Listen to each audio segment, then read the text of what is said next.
What happens when a Hollywood legend dares to defy the status quo and calls out what he sees as the woke insanity gripping the entertainment industry? Tim Allen, known for his fearless comedy and sharp critique, has become a lightning rod in this cultural battle. Why is everyone talking about him? Tim Allen, Hollywood's unapologetic anti-woke comedian, has sparked fresh controversy with his fearless critique of woke culture. Known for his bold tweets and boundary-pushing humor, Allen's latest remarks have ignited fiery debates online, exposing Hollywood's hypersensitivity. Here is his reaction for him. I mean, first of all, he wants to know what the face of woke look like, and here's what I picture. These trolls that hide behind their computer or their screens and their laptops and their keyboards, because those are the people that complain the most. I'm a comedian. I like going on both sides. This government does stuff big. Tim Allen's fearless critique of woke Hollywood has sparked another wave of backlash. His unapologetic humor and bold tweets, like questioning the face of woke, sent Twitter mobs into a frenzy.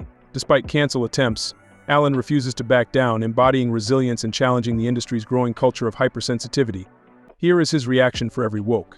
Be real, Tim's never been the type to back down or let the woke crowd tell him what to say. It's actually disturbing on a fundamental level. It's gotten to the point where literally there's part of me, a deep part of me, that just, F it. Tim Allen remains defiant against woke Hollywood, boldly challenging its hypersensitivity.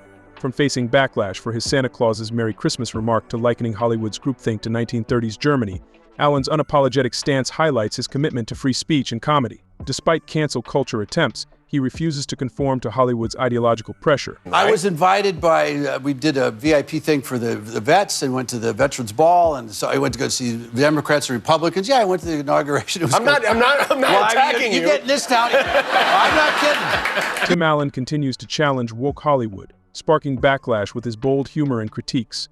From addressing Merry Christmas controversies in the Santa Clauses to criticizing over-the-top LGBTQ parades, Allen refuses to conform. His insights on privacy and societal control further highlight his fearless stance, keeping audiences engaged and debates ignited. We went to see the Santa Monica parade down in on Santa Monica Boulevard. Okay. The parade. Okay. I thought I would when there would be floats and stuff. You don't want to take a 5-year-old to that parade. You don't want to. I'm standing on it. Say, look at the music, and look, it's a fire truck with naked men on it. There's no Bullwinkle. Well, there's no. Pride parades have a different tone than Disney on Ice parade. And there's no ice. It's a lot of nude guys on vehicles. It's hard to. So you're talking about, you do stand-up. You go around. The country is very divided. Yeah. What are you worried about? I'm worried about. I have buddies that are in the security business. I'm a tech freak, so I have a guy that's got he always has battery. Like cell phones, that batteries come out. He tells me this weird story. He says, you put an iPhone down for a week, you shut it off. In a week, it's dead, right? And I go, oh, God, it's not really ever off. He goes, no, it's never off. They always know where you are. And I go, oh, God. I get paranoid just from being around this cat. Oh. But one day I was thinking, if a government drove by down the street with like a gray sedan with a camera on it, you'd be rioting, going to Washington. But if it's white, with emojis and Google on it, yay, you're waving at it. Pictures of your house. Howard, you're waving at it. Look at that. Take a picture of my house from the sky. That camera that looks around your block. Who are these people? I wanted to put FU on the top of my house. Have that satellite go, oh, no. Have you ever searched for your own house? Yeah, right. And I'm out there going like this. I did it too, and I was like, hey, there's my car. I know. It's a little spooky. Our privacy you give up. You go, and I like Amazon Prime as much as anybody. You shop for a lot. I wish people would shop for the news as much as we shop for a new pair of glasses. I mean, you got to look for stuff. But Amazon, at the bottom of, they suggest things you might like. Stuff I just bought yesterday?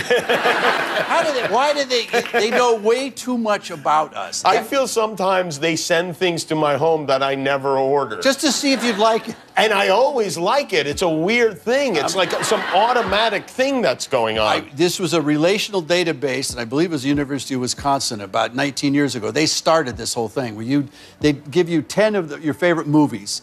And you go, I like these 5. At what degree do you like them? They compare to another 5, then you give it 20 more, and then 30, then you get down to 10. At the end of that about 30 minutes of this. They'll give you 5 films that you'd love, and I loved every one of them. Really? They sold that to Harrods. That is now the relational database they use on all of us. On Netflix and whatnot? Everywhere. Once they know your preferences. Sometimes I get on my Netflix queue and it says what I might like, and I look at it and I go, oh, I'm an idiot. Because it suggests like dumb stuff. Yeah, all the dumb stuff. I'm like, Right. hell, they're right. I am an Tim Allen continues to challenge cancel culture and woke ideology, citing legendary comedians like Lenny Bruce and Richard Pryor as inspirations for free speech. He criticizes the modern thought police for stifling creativity and humor. Through his fearless stand-up and commentary, Allen remains a vocal advocate for artistic freedom and authentic expression. Life-changing with Lenny Bruce, the bit he did in '61 here in New York, I have to point to it to have to go read it. People read it. It Yeah. changed my life about everything. Of course. About how it was amazing. I grew up on Richard Pryor. You can't even go back and talk about the book he wrote. Yeah.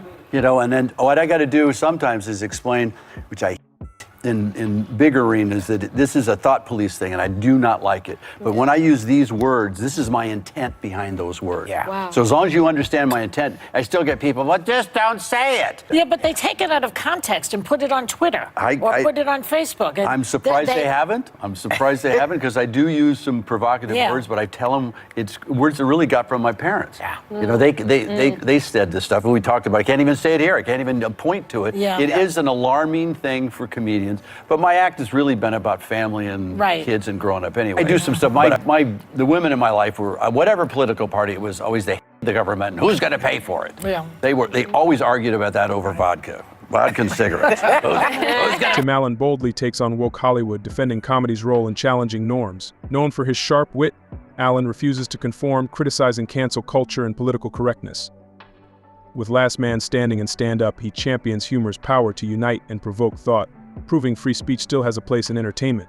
Last Man Standing is one of the only shows that touches upon politics in prime time. You throw a lot of jokes at Democrats more than Republicans. Do you write those jokes yourself? Some of it's an attitude. I'm more of a anarchist because I'm a stand-up comic. I don't like anybody telling me what to do. And lately, the left wants to tell everybody it's the we all know this. You should stop telling me what to do. You go do it. You want to support stuff that the government should stay out of? You go do it. No one's stopping you from paying more taxes. Then that's the attitude I get. You see my acting on the road or in concert. I don't do political stuff. I do anarchist stuff. I like making everybody laugh. Jokes should be, President Trump should laugh at it. So should Hillary. That's the kind of the balance I like. The personal stuff is different. What's your message to celebrities like Alec Baldwin and Robert De Niro encouraging obstruction, telling people just say no to everything Donald Trump wants to do? You know, it sounds simple. It's a free country. These dudes can say whatever they want. What are your thoughts on his stance? Share them in the comments, like this video, and subscribe for more engaging discussions. Don't forget to hit the notification bell.